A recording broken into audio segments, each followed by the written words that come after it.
Okay, Hellenistic philosophy. I gave you as examples Epicurus and Epictetus, um, examples of two of the most important of the Hellenistic schools of philosophy, Epicureanism and Stoicism. Epicurus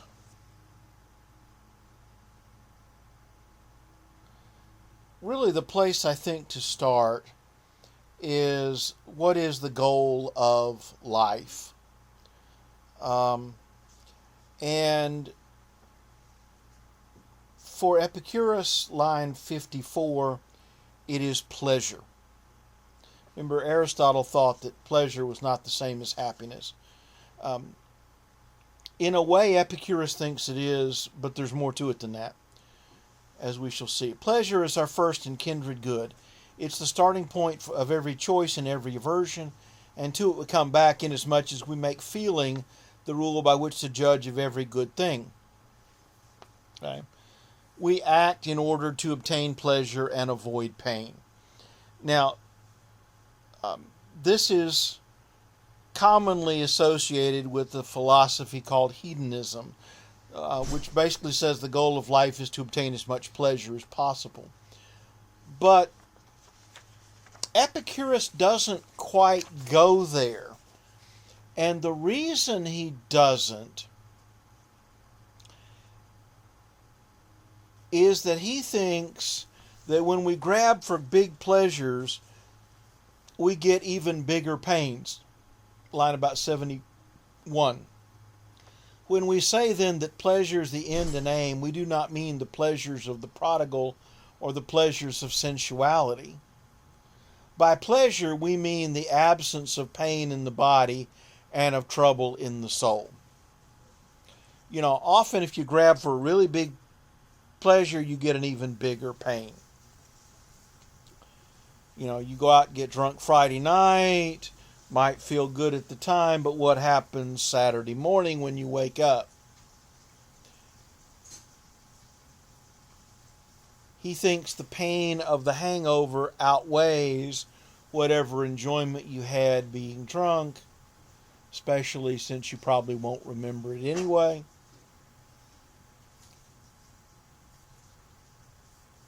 And so really, happiness for Epicurus is not obtaining pleasure. Happiness is avoiding pain.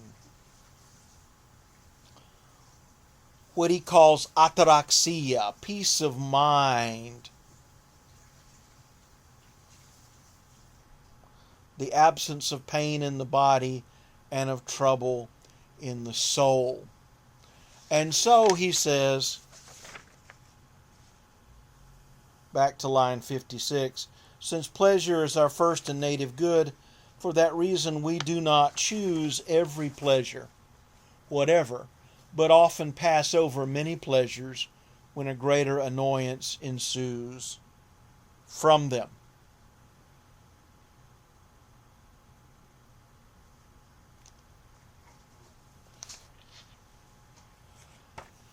And so the key really comes to be, how do I avoid pain? Now, do you see how this is different from a Hellenic philosopher like Aristotle, who aims high, or Plato, aiming at the ideal society? And Aristotle, happiness is a sense of well-being that comes from being a good person in a good society. For Epicurus, happiness is just how do I avoid pain? And the key to avoiding pain for Epicurus is to examine our desires. Line 45 and following. We must also reflect that of desires some are natural, others are groundless. And of the natural, some are necessary as well as natural, and some natural only. So he's basically dividing our desires into three groups. desires that are natural and necessary. First group. Natural means we are born with them. They're innate in us. And necessary means you will die if this desire is not satisfied. Can you think of a desire that would fit that description? Food. Okay? Nobody has to teach a baby to be hungry. You know, as soon as they are born, they're looking for the breast. Okay? It is natural. And it is necessary. You know, if you do not eat, you will starve to death. Okay? These desires, he thinks we need to discipline. Just learn not to overdo it. And fortunately, he thinks that these desires are relatively few, and our chances of being able to satisfy them are pretty good. Line about 62. We regard independence of outward things as a great good. Not so in all cases as to use little, but so as to be contented with little if we have not much, being honestly persuaded that they have the sweetest enjoyment of luxury who stand least in need of it, and that whatever is natural is easily procured, and only the vain and worthless hard to win. Okay? You know, when you get right down to it, our natural and necessary desires are few. They are the basic necessities of life. Food, drink, you know, clothing to keep us from getting frostbitten, shelter.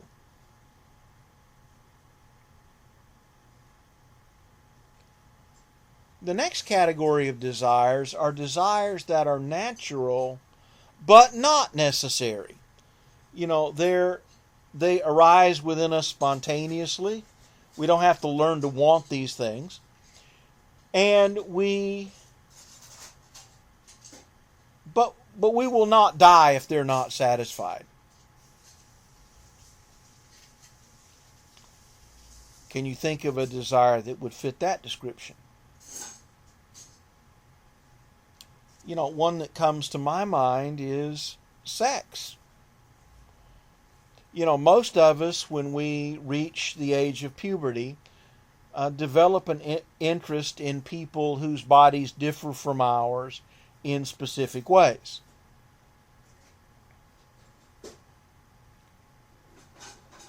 I don't remember choosing to get interested in girls. It just happened. Which, by the way, is why I have no problem with homosexuality, because I don't think sexual orientation is a choice.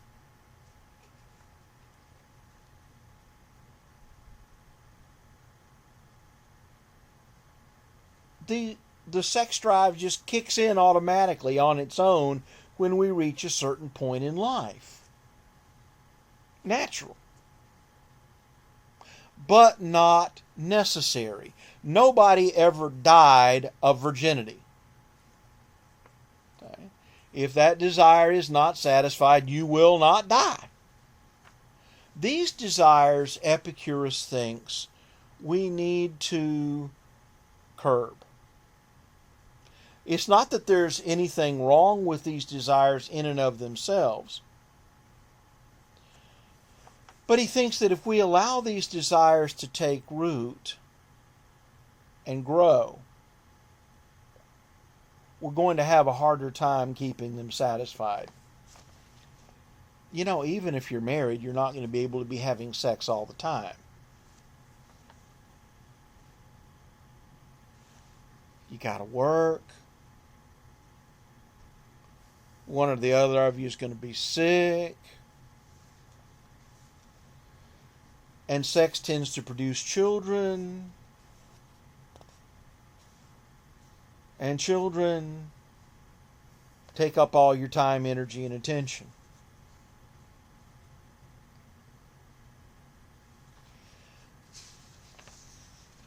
you're going to have a harder time satisfying these desires. But by far, the largest category of desires for Epicurus are desires that are unnatural and also unnecessary. These are things you have to learn to want. And they're not necessary for your survival. And this should be easy to think of examples of them, because actually most of our desires would fall in this category.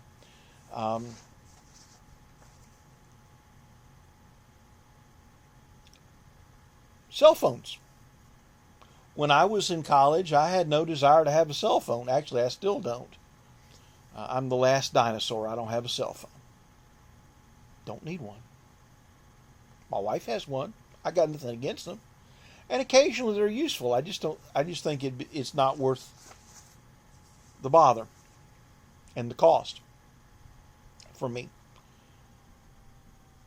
But nobody when I was in college wanted cell phones. You know why? Damn things hadn't been invented yet. When I was in college, the computer filled up a room. Now you can hold it in your hand. Put it in your pocket. Because that's basically what a cell phone is. It's a small computer.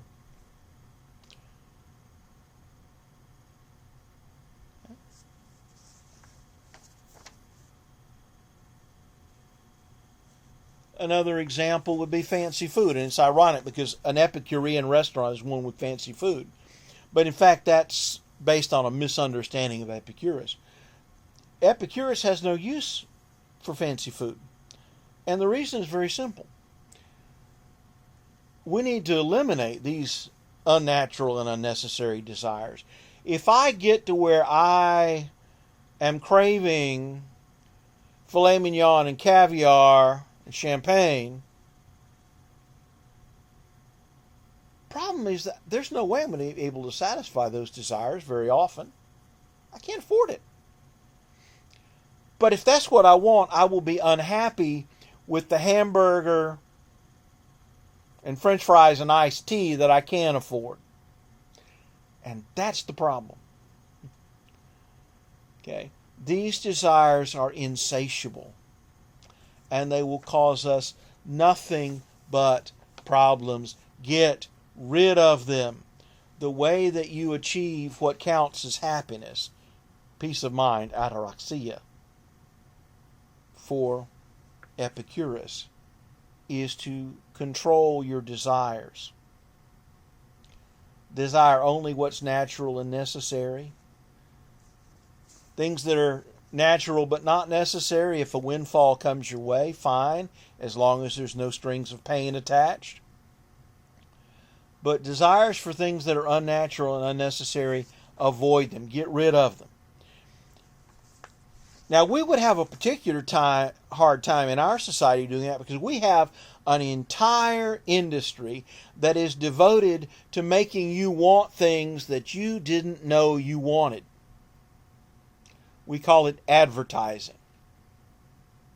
Okay. Isn't that basically what advertising is doing? Making you want something that you didn't know you wanted?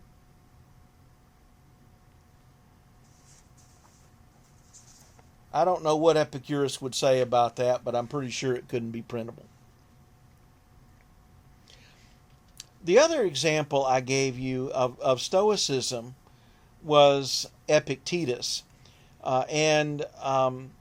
Stoicism began in ancient Greece. Epictetus, was a Greek, but he lived in Roman times, and Stoicism becomes the dominant philosophy in Rome. Notice how we're beginning to transition to our next module, Ancient Rome. You see it at every level.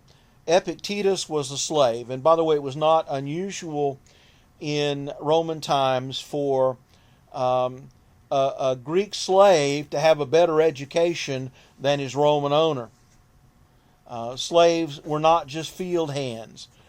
They were business managers, bookkeepers, tutors to the children, things that we would not necessarily think of as being done by slaves. By contrast, another noted Stoic philosopher was the senator Seneca, and even the Roman emperor Marcus Aurelius. Now you see what I'm getting at about Stoicism in Rome? From the very top of society, nobody's higher than the emperor, all the way down to a slave. Nobody's lower than a slave.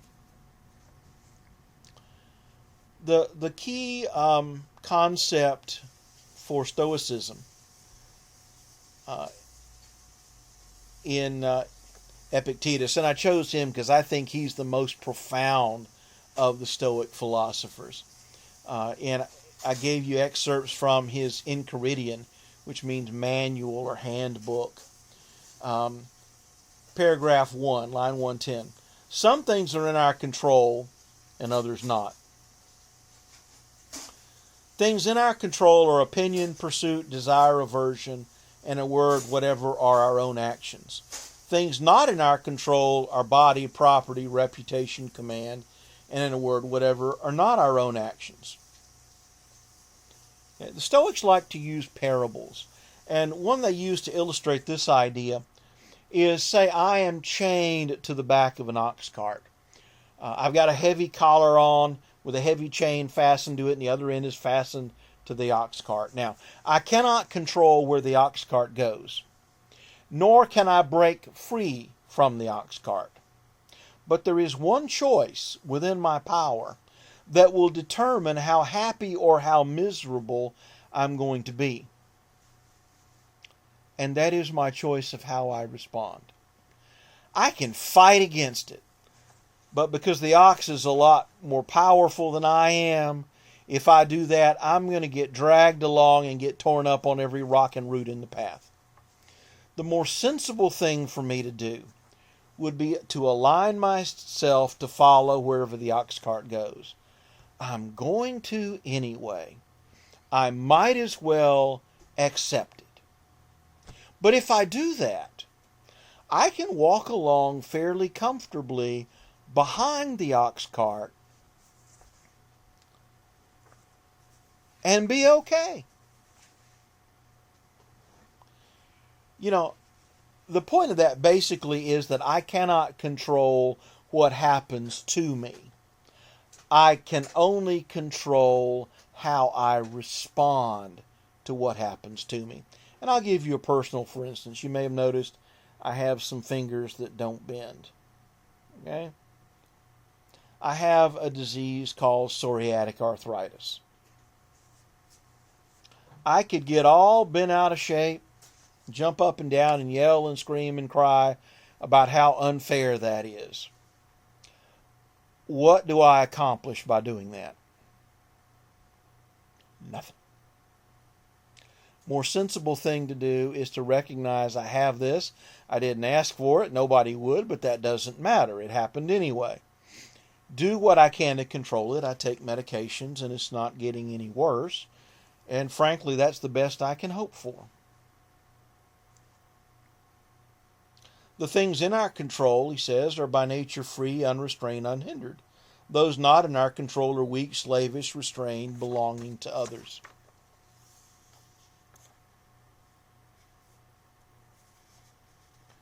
Or in paragraph 8, don't demand that things happen as you wish, but wish that they happen as they do happen, and you'll go on well. See, for Stoicism, happiness comes down to, again, ataraxia, peace of mind, tranquility. But the way that we achieve that is through apatheia, which is where we get our word apathy. The enemy of happiness for Stoicism is not so much desire as emotional attachment. Look at paragraph 3. With regard to whatever objects give you delight, are useful, or are deeply loved, remember to tell yourself of what general nature they are. If, for example, you're fond of a specific ceramic cup, remind yourself that it's only ceramic cups in general of which you're fond, Then if it breaks, you will not be disturbed. If you kiss your child or your wife, say that you only kiss things which are human, and thus you will not be disturbed if either of them dies. See, the point of that is this: whatever life brings to you, life can also take away from you. Do not allow yourself to become emotionally attached, because if you do, and it's taken away from you, you will be hurt.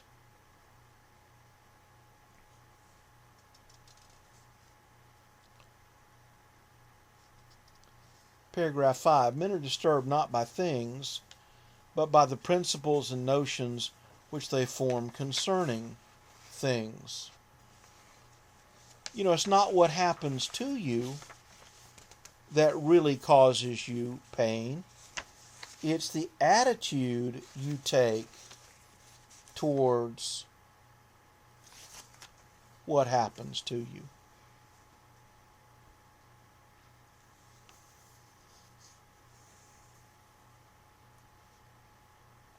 And so, paragraph 7, we need to act like we're on a voyage in a ship, and when the ship anchors, if you want to go on shore and get some fresh water and walk along the beach and pick up a shellfish or an onion, that's fine, but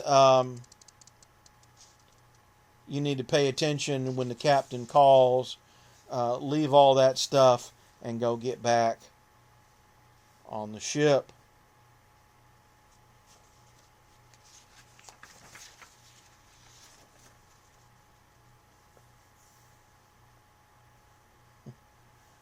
Same idea, paragraph 15. Remember, like you should act like you're at a dinner party. You know, if the hors d'oeuvre tray comes around, it's okay to take a few. But does it pass by you? Don't stop it. Don't go chasing around a room after it. Is it not yet come? Don't stretch your desire toward it, but wait till it reaches you. Do this with regard to children, to a wife, to public posts, to riches. You know, those things are beyond our control. All that we can control is our own actions and responses. Don't become attached. Never say of anything, paragraph 11, I've lost it, but I've returned it. See the idea of it's not what happens, it's how I perceive, how I think about what happens.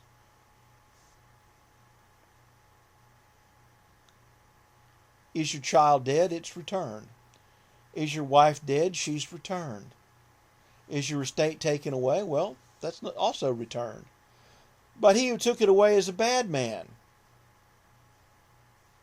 Well, that's none of your business.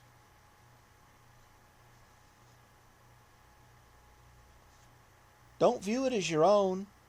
Look at it like a hotel.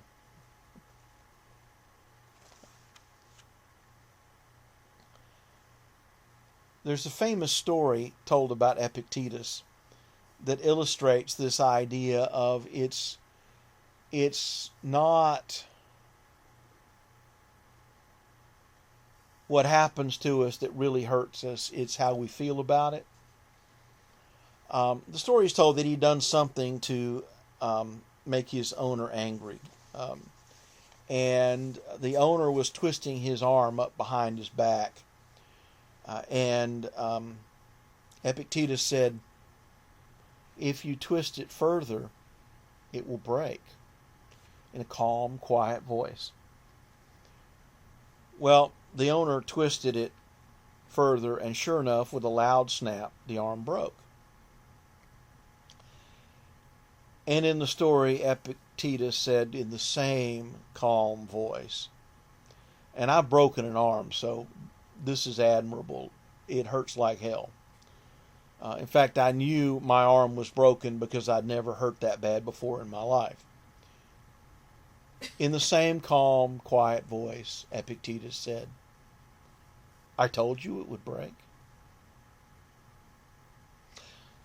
Marcus Aurelius said, if you take away the feeling of being harmed, the harm goes away.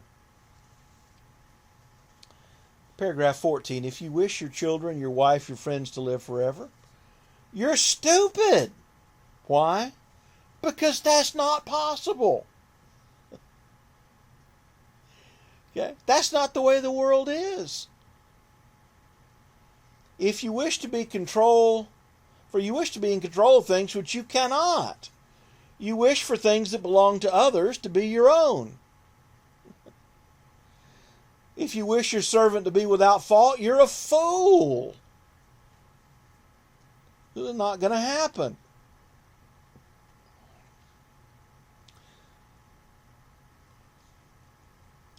Whoever then would be free, let him wish nothing. Let him decline nothing, which depends on others, else he must necessarily be a slave. See, if you become attached to someone, you give them power to control you. You become, in effect, their slave.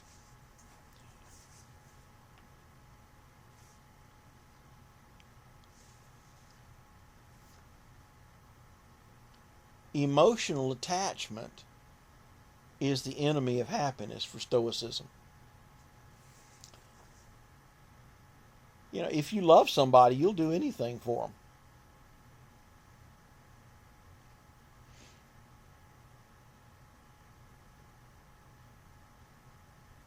When my wife broke her hip, I manned her bedpan for her. Okay.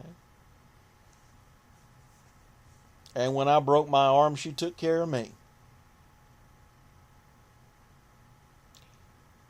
Yeah. If you do something stupid to wreck your life, I will not be happy about that. But because I'm more attached to my children, I would be much more hurt if they do that. If you love somebody, you give them the power to hurt you.